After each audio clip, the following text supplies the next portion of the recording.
अस्सलाम वालेकुम व्यूअर्स, मैं हूं समीना पाशा। उम्मीद है आप लोग खैरियत से होंगे। व्यूअर्स कुछ अहम खबरें और अपडेट्स लेकर इस व्लॉग में आपके सामने हाजिर हैं जनाब। खबरें बड़ी इंपॉर्टेंट हैं क्योंकि इमरान खान साहब की अपीलें जो हैं अलकादिर ट्रस्ट केस में वो समाअत के लिए फ़िक्स हो गई हैं फाइनली, और आज के रोज़ ही इस पर समाअत होने जा रही है। पीछे क्या ऐसी डेवलपमेंट्स हुई हैं कि अचानक आनन फानन ये अपीलें समाअत के लिए फ़िक्स हो गई हैं, और अब तो ये भी बात हो रही है कि कहीं बुशरा बीबी साहिबा की रिहाई भी शायद हो सकती है, ईद से पहले भी हो सकती है अगर इन अपीलों पर समाअत आगे बढ़ती है। तो अभी हैं 8 दिन, तो इसमें हो सकता है कि उससे पहले उनकी रिहाई भी हो जाए।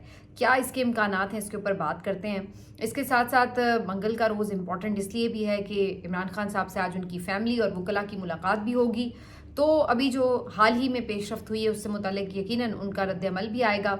अब ज़ाहिर है ये देखना होगा कि कल के रोज़ क्या अलीमा खान साहिबा ये गुफ्तगू जो है बराह रास्त आकर उस तरह से बताएंगी जैसे वो पहले बताती रही हैं। उसी से अंदाज़ा हो जाएगा कि जो ऑर्डर इस्लामाबाद हाई कोर्ट का है उसका मतलब क्या है। कि अडयाला के बाहर क्या बहनें भी टॉक नहीं करेंगी, क्योंकि ये बताया जा रहा है कोर्ट रिपोर्टर्स की तरफ से कि सलमान अकरम राजा साहब ने इस बात पे कन्विंस किया अदालत को कि बहनों पर इसका इत्तलाक नहीं होता, क्योंकि बहनें पार्टी पॉलिसी के अंडर नहीं आती और ना ही वो सियासी शख्सियात हैं। तो फैमिली कहीं पर कोई भी बात करती है तो वो उनका राइट है। तो अगर ऐसा है तो फिर तो कोई इतनी ज़्यादा फिक्र की बात नहीं है, क्योंकि अदरवाइज़ भी अलीमा खान साहिबा ज़्यादा मेरा ख्याल है कि बोल्डली आके इमरान खान साहब की गुफ्तगू हमेशा बयान करती रही हैं, तो वो ट्रस्टवर्दी भी हैं और उनके हवाले से ज़ाहिर है कि जो कारकुन हैं उनको भी उनके ऊपर एतमाद है। तो ये सारी कहानी है। बहरहाल इसके ऊपर तफसीली बात करते हैं। आतिफ असलम साहब भी आज ही बड़े तनकीद की जद में आए हुए हैं, क्या वजह है उस पर भी बात होगी। मरीम नवाज साहिबा वापस आई हैं, आते ही उन्होंने बड़ा गुस्सा दिखाना शुरू कर दिया। वजह कुछ और है, लग रहा है गुस्सा कहीं और निकल रहा है। इस पर भी बात करते हैं। एक खबर आज अहमद फराज साहब से मुतलिक है, इनकलाबी शायर और सहाफ़ी भी जो कि ज़ुबाबंदी पर मजबूर हुए, लेकिन उसका उन्हें कुछ फ़ायदा हुआ या नुकसान, इस पे बात करेंगे। और साथ ही साथ बात होगी इसके ऊपर भी कि जो बलूचिस्तान की सूरत हाल है उसके ऊपर अभी भी क्या रियासत जो है वो सोच रही है, और इसके साथ निमटने के लिए क्या हिकमत अमली इस वक्त ऐसी है जिस पर अमल पैरा है। तो इन सब चीज़ों के ऊपर आज के रोज़ बात होगी। आपसे रिक्वेस्ट है कि चैनल को सब्सक्राइब कर लें अगर अभी तक सब्सक्राइब नहीं किया। तो सबसे पहले इमरान खान साहब की बात। मंगल का रोज़ और मंगल के रोज़ इमरान खान साहब की मुलाकातें होती हैं जी। तो आज सबसे पहला ये टेस्ट होगा कि इमरान खान साहब से मुलाकात करने के बाद वकला तो मेरा नहीं ख्याल है कि टॉक करेंगे बाहर अडयाला के, लेकिन क्या अलीमा खान साहिबा अडयाला के बाहर गुफ्तगू करेंगी, ये वो पॉइंट होगा जिससे पता चल जाएगा कि इस्लामाबाद हाई कोर्ट में जो फैसला आया है इमरान खान साहब से मुलाकात उससे मुतालिक उसके ऊपर कितना और किस तरह से अमल होना है। क्योंकि सलमान अकरम राजा साहब और बहुत से कोर्ट रिपोर्टर्स का ये कहना है कि अलीमा खान साहिबा या फैमिली मेम्बर्स के ऊपर पार्टी पॉलिसी अप्लाई नहीं होती, और ना ही जो अदालत ने पाबंदी लगाई है कि सियासी गुफ्तगू ना हो, तो उनके ऊपर ये वाला जो मामला है वो अप्लाई नहीं होगा, क्योंकि वो सियासी शख्सियात नहीं है, वो फैमिली मेम्बर्स हैं और फैमिली मेम्बर्स के ऊपर कोई कदगन नहीं है, वो कहीं पर भी कोई भी बात कर सकती हैं। तो अगर ये बात है तो फिर इससे पता चल जाएगा अगर अलीमा खान साहिबा गुफ्तगू बाहर करती हैं, और अगर उनको भी गुफ्तगू नहीं करने दी गई तो फिर सूरत हाल ज़रा मुख्तलिफ होगी। तो ये अभी देखना होगा कि क्या होता है। इसके अलावा जो एक इम्पॉर्टेंट बात है वो ये कि इमरान खान साहब को पता चलेगा ज़ाहिर है इस कोर्ट ऑर्डर से मुतलिक भी, तो इसके ऊपर उनका भी रिएक्शन होगा, कुछ ना कुछ जो सामने आएगा। इस बात में सलमान अकरम राजा साहब की बिल्कुल दलील मौजूद है कि ऐसा तो नहीं है कि कोई उनके बारे में बात ही नहीं करेगा या उनका कोई पैगाम नहीं पहुंचाएगा। तो वहाँ पे एग्जैक्टली अडयाला के बाहर ना सही, लेकिन आगे मुख्तलिफ तरीक़ों से इमरान खान साहब का जो मैसेज है, जो उनके साथ मुलाकात में गुफ्तगू होगी, वो कहीं ना किसी तौर पहुँचेगी लोगों तक। ऐसा नहीं है कि वो रुक जाएगी। तो ये तो हमें नज़र आएगा।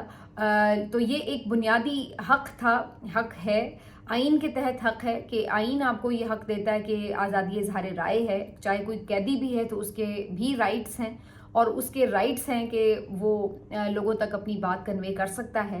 अच्छा, आज इसके ऊपर सुपरिटेंडेंट साहब ने ये बात भी की कि जी चूँकि अब वो कन्विक्टेड मुजरिम हैं, इस वजह से जी उन्होंने उनकी पाबंदी लगा दी कि गुफ्तगू भी बाहर ना नशर की जाए। तो सुपरिटेंडेंट अडयाला जेल साहब या तो बहुत नालायक हैं, या फिर कानून से बिल्कुल ही नाबलद हैं, या फिर अब उनके लिए मैं क्या मज़ीद बात कहूँ। तो ज़रा ये भी फरमा देते कि जब नवाज शरीफ साहब मुल्क से बाहर से तशरीफ़ लाए थे اور الیکشن سے پہلے اکتوبر میں، تو اس وقت وہ بھی کنوکٹڈ مجرم تھے، ان کی سزائیں باقی تھی، برقرار تھی، بلکہ اس کے اوپر تو اور ایک ان کے اوپر چارج بن جاتا ہے کہ جو بندہ 4 ہفتوں کا کہہ کے 4 سال بعد آیا تو اس کو تو اسی چکر میں دھر لیا جانا چاہیے تھا کہ عدالت سے دھوکہ کر کے گیا. تو نہ صرف یہ کہ وہ کنوکٹڈ مجرم تھے اس وقت، بلکہ وہ عدالت کو دھوکہ دے کر جھوٹ بول کر وہاں بیٹھے رہے، اور جب واپس آئے تو ان کی تقریر پوری کی پوری لائیو ٹیلی کاسٹ ہوئی میڈیا کے اوپر. تو بھائی اگر وہ کنوکٹڈ مجرم تھے تو ان کی جو تقریر تھی وہ کیسے آپ نے چلنے دی؟ اس وقت آپ کی یہ لاجک کہاں گئی کہ جی قانون آپ کو ایسی اجازت دیتا ہے یا نہیں دیتا؟ تو یہ ایک عجیب و غریب صورتحال ہے. دوسری طرف عدالت کا طرز عمل بھی دیکھیے کہ آئین کی کون سی شک ہے ایسی، یا کون سا ایسا قانون موجود ہے جس میں یہ کہا جائے کہ جناب آپ کسی قیدی سے مل کر آئیں اور آپ کوئی بات باہر نہیں آ کے کر سکتے. تو یہ تو کوئی ایسی چیز موجود نہیں ہے. لیکن عدالتیں ہمارے ہاں جس طرح آج کل کام کر رہی ہیں آپ کو پتہ ہی ہے. تو یہ اب ساری صورتحال ہے جی، یہ پتہ چل جائے گا. لیکن ایک جو اور امپورٹنٹ ڈیولپمنٹ ہوئی ہے وہ یہ کہ عمران خان صاحب اور بشریٰ بی بی صاحبہ کی القادر ٹرسٹ کیس میں جو اپیلیں ہیں سزا کے خلاف، ان کو تقریباً 2-3 مہینے ہو چلے تھے دائر ہوئے ہوئے، لیکن ان کو سماعت کے لیے فکس نہیں کیا جا رہا تھا. تو فائنلی آج اس کے حوالے سے بھی ایک پیش رفت ہوئی ہے اور ان کی جو اپیلیں ہیں وہ سماعت کے لیے فکس کر دی گئی ہیں. 2 رکنی بینچ بنایا گیا ہے.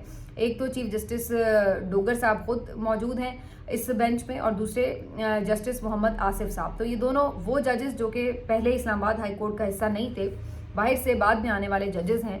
تو ان 2 ججز پر مشتمل بینچ ہے جو ان اپیلوں کا جائزہ لے گا. تو جو آلریڈی 6 ججز موجود تھے اسلام آباد ہائی کورٹ کے، ان میں سے کسی کے پاس یہ کیس نہیں گیا. پہلی چیز. دوسری چیز یہ کہ عمران خان صاحب کو اس کیس میں 14 سال سزا سنائی گئی اور بشریٰ بی بی صاحبہ کو اس کیس میں 7 سال سزا سنائی گئی تھی. اب عام طور پر جو ایک قانونی روایت رہی ہے، عدالتی روایت رہی ہے، اس کے مطابق جو 7 سال یا اس سے کم کی سزا ہوتی ہے وہ عام طور پر اپیل میں معطل ہو جاتی ہے، اور اس کے بعد جو میرٹ ہے اس کے اوپر پھر آگے چل کے دلائل جاری رہتے ہیں، اور پھر جو بھی فیصلہ ہو حتمی اس کے مطابق پھر دیکھا جاتا ہے. تو پہلے صورت میں جو سزا ہے وہ معطل کر کے رہائی کا کچھ نہ کچھ سامان بندوبست ہو جاتا ہے. تو بظاہر ایسا لگ رہا ہے کہ اگر اسی نظیر کے مطابق عدالت چلتی ہے تو پھر تو بشریٰ بی بی صاحبہ جن کی سزا 7 سال ہے، ان کی ضمانت پر رہائی کا امکان پیدا ہو سکتا ہے کہ ان کی سزا معطل ہو تو ان کی جو ضمانت ہے وہ مل جائے اور وہ رہا ہو سکتی ہیں. عمران خان صاحب کے لیے یہ مشکل ہے. اس کی وجہ بڑی صاف ہے کہ ایک تو ان کی سزا بھی زیادہ ہے، اور ابھی ویسے بھی حالات ایسے کوئی اشارہ نہیں دے رہے کہ عمران خان صاحب کو کہیں کوئی رہا کرنے کا سوچ رہا ہے. تو اس لیے ان کی تو سزا معطل ہوتی بالکل نظر نہیں آ رہی. لیکن عدالتی نظیر کو ذہن میں رکھتے ہوئے اور جو اوور آل اس وقت حالات ہیں، یہ خبریں آ رہی ہیں، سنگن ہے کہ کہیں نہ کہیں یہ چیز ڈسکس ہوئی ہے کہ بشریٰ بی بی صاحبہ کو اگر رہا کیا جائے تو اس کے بدلے میں عمران خان صاحب کو بھی ایک جسچر جائے گا کہ ہاں بھائی انہوں نے بشریٰ بی بی صاحبہ کے لیے کم از کم یہ راستہ کھولا ہے. تو وہ بھی ہو سکتا ہے کہ آگے کچھ سوچیں. جو ان سے پہلے بار بار ایک ڈیمانڈ کی جا رہی ہے کہ سوشل میڈیا کو کنٹرول کریں، اس کے حوالے سے کوئی سٹیٹمنٹ دے دیں یا کچھ بھی بیانات جو ہیں وہ نرم کر لیں. تو اگر کوئی ایسا جسچر ہوتا ہے تو اس کے بدلے شاید ان کو یہ میسج دینے کی کوشش کی جائے کہ چلیے جی ہم بشریٰ بی بی صاحبہ کو رہا کر دیتے ہیں عید سے پہلے، اور آپ بھی جو ہے سوشل میڈیا کے اوپر کچھ سافٹ بیانات دے دیں. تو یہ ممکن ہے کہ ایسی کوئی چیز جو ہے وہ طے کرنے کی کوشش کی جا رہی ہو اور اسی کے بدلے بشریٰ بی بی صاحبہ کی عید سے پہلے رہائی ہو جائے. لیکن اگین یہ سب وہ چیزیں ہیں جو صرف ابھی آپ کہہ سکتے ہیں کہ ہوائی باتیں، ان کا کوئی کچھ کانکریٹ چیز تو موجود نہیں ہوتی. لیکن آنے والے دنوں میں اس کے اوپر واضح ہو سکتا ہے کہ کیا صورتحال بنتی ہے. باقی اگر میرٹ کے اوپر بھی بات کریں تو اس کیس میں کیا ہے، یعنی وہ زمین جس کے حوالے سے ہی کہا جا رہا ہے کہ جنہوں نے رشوت کے طور پر لی، اس کے اوپر یونیورسٹی بنی ہوئی ہے اور وہ زمین اس وقت حکومت کے پاس ہے. وہ پیسے جس کے بارے میں یہ کہا جاتا تھا کہ جی عمران خان صاحب نے جو ہے وہ قومی خزانے میں لانے کے بجائے سپریم کورٹ میں ایز فائن ملک ریاض صاحب کے لیے ایڈجسٹ کروا دیے، تو وہ پیسے بھی اس وقت حکومت کے پاس ہیں اور حکومت بھی مزے کی بات ہے اس سے مزید یونیورسٹی بنانے کا اعلان کر رہی ہے. تو پھر کرپشن کہاں ہوئی ہے؟ कैसे हुई है, कोई कुछ समझा नहीं पा रहा हमें। तो बहरहाल ये केस का मेरिट पे तो कुछ वैसे ही बनता नज़र नहीं आ रहा, तो अल्टीमेटली तो इसमें एक सियासी सोल्यूशन ही है। अब वो क्या होता है, कब होता है, वो देखना पड़ेगा, क्योंकि अगर अदालतें आज़ाद होती तो फिर किसी सियासी सोल्यूशन की ज़रूरत नहीं थी, फिर तो अदालतें मेरिट पर फैसला करती तो आराम से आप देखते कि अब तक सारे केसेस ख़त्म हो चुके होते। तो बहरहाल आज के दिन ये सारी सूरत हाल पता चल जाएगी कि किस तरफ मामला जाएगा, और जाहिर है कि जो बेंच बना है उसी से आपको पता चल जाना चाहिए कि मामला कहीं और ही हल होना है। अब आ जाते हैं जी इस बात के ऊपर कि जो हम अदालतों के रवैये की जब बात करते हैं तो एक खबर मेरे सामने आई तो मैं इतनी हैरान हुई। अहमद फराज साहब, जो कि आप जानते हैं कि बड़े इनकलाबी शायर भी हैं और सहाफ़ी भी हैं, सोशल मीडिया पर काफ़ी एक्टिव भी रहे और हर एहतजाज वगैरह में पर्सनली भी शरीक होते रहे हैं। तो उनको काफ़ी आपको पता है कि ख़ुद को भी उनको लापता कर दिया गया था और वो भी काफ़ी दिन इसी तरह गुमशुदा रहे, और फिर उसके बाद बड़ी मुश्किल से उनकी बाजियाबी अमल में आई थी और काफ़ी ज़्यादा उन्होंने मुश्किल टाइम देखा। उसके बाद ये खबर आई कि उनकी जो फर्स्ट बीवी हैं, पहली जो अहलिया हैं, उनकी 2 शादियां हैं। एक तो एन नकवी साहिबा हैं, वो तो मीडिया पर आपने शायद देखी भी हो 1-2 दफ़ा, लेकिन जो पहली उनकी अहलिया हैं उनके ऊपर कोई कत्ल का मुकदमा बनाया गया और इस सिलसिले में उन्हें गिरफ्तार भी कर लिया गया। अहमद फराज साहब ने उस वक्त वाज़ेह तौर पर ये कहा कि उन पर प्रेशर डालने के लिए उनकी फैमिली को, उनकी पहली जो अहलिया हैं उनको इस तरीके से निशाना बनाया जा रहा है। उसके बाद उन्होंने ये तक कहा कि उनकी ज़मानत नहीं होने दी जा रही और उनको तशद्दुद का भी निशाना बनाया गया, ये भी उनका क्लेम था। उसके बाद फिर कुछ अरसे में उनका एक ट्वीट आता है जिसमें वो कहते हैं कि कुछ सेहत की वजूहात की वजह से और कुछ दीगर नागुज़ीर वजूहात की बिना पर वो अपना जो अकाउंट है वो थोड़ी देर के लिए खामोश कर रहे हैं और मज़ीद कोई सोशल मीडिया पर एक्टिव नज़र नहीं आएंगे। और साथ ही उन्होंने अपने लिए दुआ करने के लिए भी रिक्वेस्ट की थी। कोई मार्च के शुरू की बात है कि उन्होंने बिल्कुल खामोशी इख्तियार कर ली थी सोशल मीडिया के ऊपर, जिससे साफ जाहिर ये हो रहा था कि शायद उनके ऊपर ये प्रेशर है कि वो सोशल मीडिया के ऊपर एक्टिव ना रहें।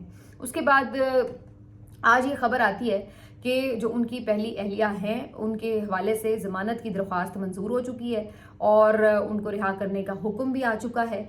और इवन जज साहब ने ये रिमार्क्स भी दिए ज़मानत मंजूर करते हुए कि जी कोई उनका ताल्लुक जो है वो इस केस से साबित फ़िलहाल करने में नाकाम रही है जो भी प्रोसिक्यूशन है। तो इससे कि आप अंदाज़ा लगा लीजिए कि यानी अब सूरत हाल अदालतों की यहाँ तक आ गई है कि आप उस वक्त तक आज़ादाना फैसले भी नहीं करते जब तक कि कोई बात मानने के लिए तैयार नहीं होता। ऐसी ही सूरत हाल अहमद नूरानी के लिए है कि जहाँ पर उनके भाई अगवा हुए पड़े हैं और मैसेज उनको ये दिए जा रही हैं, उनकी वालदा ने आज कहा है कि उनको मैसेज दिया जा रहा है कि जी आप इस स्टोरीज पे ऐसी पे काम ना करें।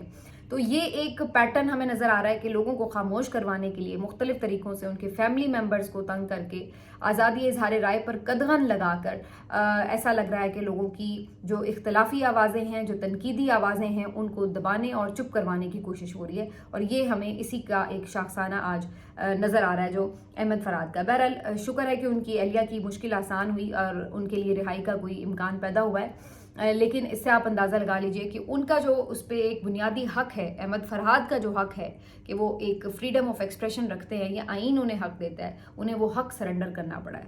तो अहमद फरहाद के सरेंडर करने पर हम क्या कहें, यहाँ तो वो हक इमरान खान का भी सरेंडर हुआ है कि बात नहीं करनी तो फिर जो है आप को कुछ रिलीफ का इम्कान है, वरना रियासत आपको इसी तरह शिकंजे में कसे रखेगी। ये सूरत हाल है। बात करने वाले जहाँ कहीं भी एहतजाज कर रहे हैं उनको भी सख्तियों का सामना है। अब बलूचिस्तान की सूरत हाल से तो आप वाकिफ़ ही हैं।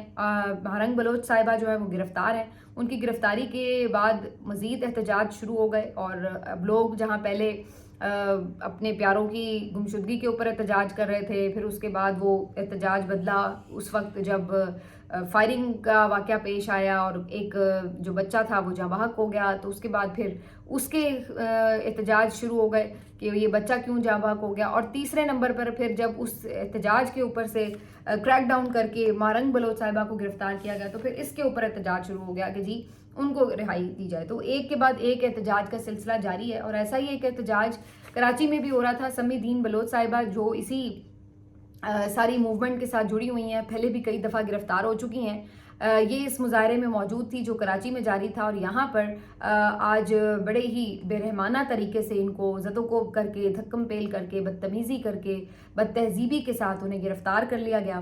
اب یہ وہ صورتحال ہے کہ جس کے اوپر پھر سب ان کو شرم دلانے کی کوشش کرتے ہیں کہ پاکستان پیپلز پارٹی ویسے تو بڑی علمبردار بنتی ہے جمہوریت کی اور بڑے اپنی قربانیاں گنواتی ہے کہ جی ہم نے جمہوریت کے لیے بڑی قربانیاں دی ہیں، تو پھر آپ نے اپنی قربانیاں خود ہی ضائع بھی کی ہیں، کیونکہ اگر آپ نے اس طرح کی جمہوریت کے لیے یہ قربانیاں دی ہیں کہ جہاں پر آپ کسی کا احتجاج کا جو حق ہے وہ اس کو دینے کے لیے تیار نہیں ہیں، یہاں پر ہمیں یہ نظر آتا ہے کہ آپ یہاں پر کسی خاتون کو گرفتار کرتے ہوئے اس کو گھسیٹتے ہیں سڑک پر، اس کا دوپٹہ نوچتے ہیں، اس کے ساتھ دھکم پیل کر کے بدتمیزی کر کے اس کی توہین کر کے اس کو گرفتار کرتے ہیں، تو یہ وہ جمہوریت تھی جس کی آپ بات کرتے ہیں، جس کے آپ علمبردار بنتے ہیں اور جس کے لیے آپ خدمات گنواتے ہیں اپنی.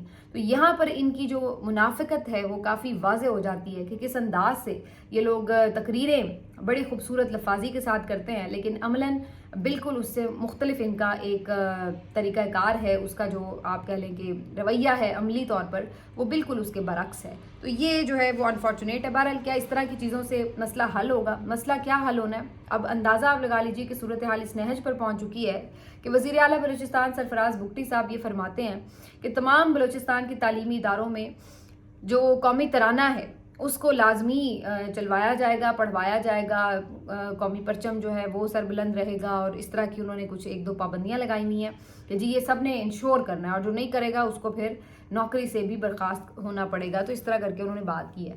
تو آپ اندازہ لگائیے کہ کیا زبردستی لوگوں کو قومی ترانہ پڑھوانے سے یا نعرے لگوانے سے وہ کیا دل سے آپ کے ساتھ ہو جائیں گے؟ یعنی پہلے تو آپ دیکھیں کہ نوبت یہاں تک آ گئی ہے کہ آپ کو پاکستان کو منوانے کے لیے، پاکستان اور بلوچستان کے درمیان ایک ربط قائم رکھنے کے لیے اب یہ پالیسی کی سطح پر یہ کرنا ہے. دیکھیے نا، آپ کو یہ ہمیں پنجاب میں کہنے کی ضرورت ہے کسی کو، یا سندھ میں کہنے کی ضرورت ہے کسی کو کہ بھائی آپ نے یہ لازمی کرنا ہے ورنہ آپ جو ہے وہ محب وطن ثابت نہیں ہوں گے. تو آپ کو بلوچستان میں ایسا کرنے کی ضرورت کیوں پیش آ رہی ہے؟ پہلے تو یہ بتائیے کہ یہ حالات کس نہج پر ہیں. اور دوسری بات یہ کہ اگر ایسی ہی سچویشن ہے تو کیا اس طرح کسی کے اوپر زبردستی آپ کر لیں گے تو اس کو کیا آپ اپنے ساتھ کر لیں گے؟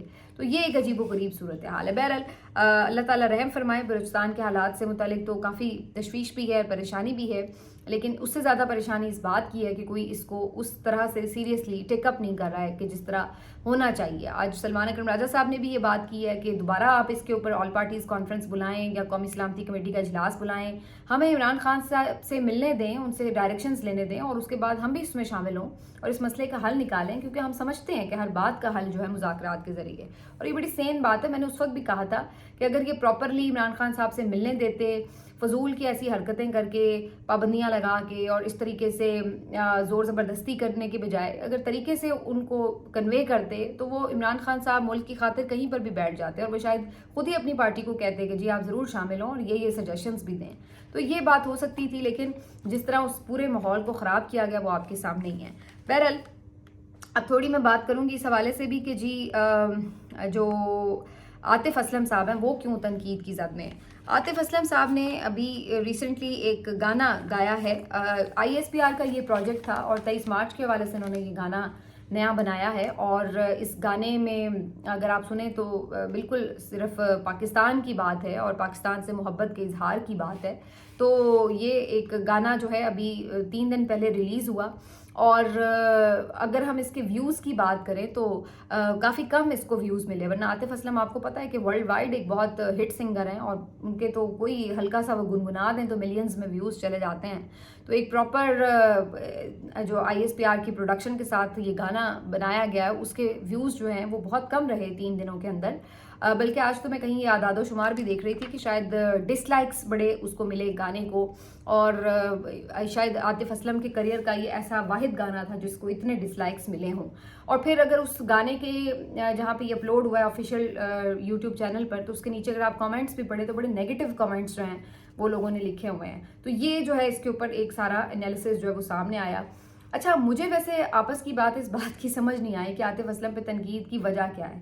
مطلب عاطف اسلم نے وہ گانا کسی شخصیت کی پروفائلنگ کے لیے نہیں گایا، کوئی ایسی بات نہیں ہو رہی اس میں کہ جس میں کوئی امیج بلڈنگ کی کوشش کی جا رہی ہو. وہ خالصتاً ایک وطن سے محبت کا ہی گانا ہے، اور ملی نغمے پہلے بھی گائے جاتے ہیں، ہم بھی سب گاتے ہیں. اگر میں بھی ملی نغمہ گاؤں گا تو اس کا مطلب یہ تو نہیں کہ وہ کوئی چیز جو ہے प्रॉब्लम सिर्फ ये आ रहा है कि जी वो चूंकि ISPR ने बनाया है तो इसलिए उस नगमे के ऊपर जो है वो इतराज़ है। अगर वो पर्सनली अपना प्राइवेटली जैसे गाते हैं गाने मुख्तलिफ उसमें गाया होता तो शायद बहुत हिट भी हुआ होता, लेकिन चूंकि वो ISPR के प्लेटफॉर्म से चला है तो उसके ऊपर जो है वो फिर एक तनकीद भी शुरू हो गई और बहुत से लोग ये कहना शुरू हो गए कि जी आतिफ असलम जो है वो बूट पॉलिश करने लग गए या इस तरह हो गया उस तरह हो गया।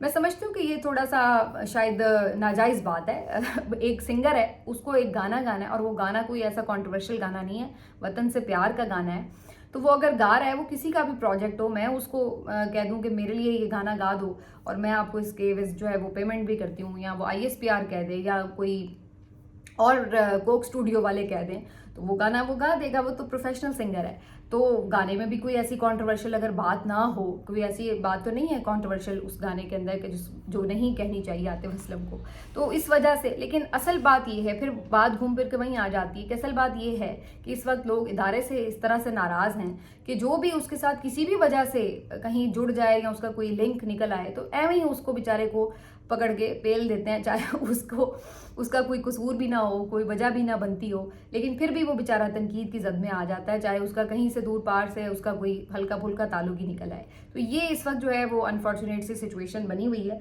लेकिन बहरहाल क्या कर सकते हैं, अवाम की आवाज़ सुनिए। अवाम आपसे मोहब्बत तभी करेगी जब आप अवाम से मोहब्बत करेंगे। लेकिन इस वक्त जो सूरत हाल है वो ये कि बहुत ज़्यादा एक खलीज जो है वो महसूस होती है, और ये खलीज यकीनी तौर पर मुल्क के मफाद में नहीं है। हर कोई ये चाहेगा कि ये खलीज कम होनी चाहिए, और इसका जो इसको यूं कह ले कि इसको कम करने की जो जिम्मेदारी है या इसका जो पहला स्टेप है वो इधर से ही लिया जा सकता है, जिसके पास ताकत है, और वो यही हो सकता है कि जो अवाम की आवाज़ है उसकी तरफ सुनिए, उसकी तरफ जाइए, तो उसमें फिर ही कोई सूरत हाल में बेहतरी आ सकती है। बहरहाल जी, ये आतिफ असलम की कहानी। और बाकी मरियम नवाज़ साहिबा जो है उम्र से वापस आ चुकी हैं। आते साथ ही जी उन्होंने हंगामी दौरे करते हुए जिना अस्पताल का दौरा किया है और हॉस्पिटल्स का दौरा किया है, और उन्होंने बेसिकली जाके देखा कि जी बड़े बुरे हालात हैं, बड़ी शिकायत मिली हैं, तो उन्होंने वहाँ पे भी खड़े खड़े वो MS साहब जो वहाँ के थे जिना हॉस्पिटल के, उनको डिसमिस कर दिया, जो प्रिंसिपल थे उनको भी मुअत्तल कर दिया। तो वो वही उन्होंने जो पहले मेयो हॉस्पिटल में किया था उसी का एक जो आप कह लें कि रेप्लिका है वो नज़र आता है। अब बात ये है कि उस वक्त भी इतनी तनकीद हुई थी इस बात के ऊपर कि भाई खड़े खड़े आप लोगों को मुअत्तल कर रहे हैं, कोई इंक्वायरी होती है, कोई तरीका होता है, तो ये क्या है। अब वही चीज़ जो है वो इसका मतलब है कि उन्होंने दोबारा इस तरह से करके ये पैगाम दिया कि भाई मुझे तो कोई परवाह नहीं है और मैं किसी की तनकीद को खातिर में नहीं ला रही, और मैं तो अपनी जो आपको शोशा दिखा रही हूँ कि देखे जी मैं तो बड़ी कोई स्ट्रिक्ट हूँ मेरिट के ऊपर, या मैंने कोई बड़ा कारकर्दगी की बुनियाद के ऊपर लोगों को टिकने नहीं देना। तो वो इस तरह की जो चीज़ है वो अपना इमेज बनाने की नाकाम सी कोशिश है। जब आप खुद ही मेरिट पर नहीं आई तो आप क्या दूसरों का मेरिट चेक करेंगी? तो सबसे पहला सवाल तो यही उनके ऊपर आ जाता है। बाकी अगेन वही बात है कि बस उनकी ज़िंदगी यही टिकटॉकों के सहारे ही अब लगता है गुजरेगी, क्योंकि फ़िलहाल तो उनके पास ना कोई नैरेटिव है देने के लिए, ना कोई उनके पास कहने के लिए बात है, किसी को फेस नहीं कर सकते। मैं अभी देख रही थी अतर काज़मी साहब का भी अली अमीन गंडापुर साहब के साथ इंटरव्यू है, उससे पहले भी बहुत सारे लोगों का, और उन लोगों को भी वो दे रहे हैं इंटरव्यू जो उन पर तनकीद भी करते रहे। लेकिन एक अवामी वज़ीर आला होता है तो वो कम से कम फेस करने की हिम्मत रखता है, जुर्रत रखता है, उसके अंदर एक अखलाकी जुर्रत होती है कि वो लोगों को फेस करे और जवाब भी दे। लेकिन इधर आप देख लें कि ये अपने किसी फेवरेट बंदे को भी इंटरव्यू देने के लिए तैयार नज़र नहीं आते। मिलते हैं आपसे अगले वीलॉग में, अपना ख्याल रखिए, अल्लाह हाफिज़।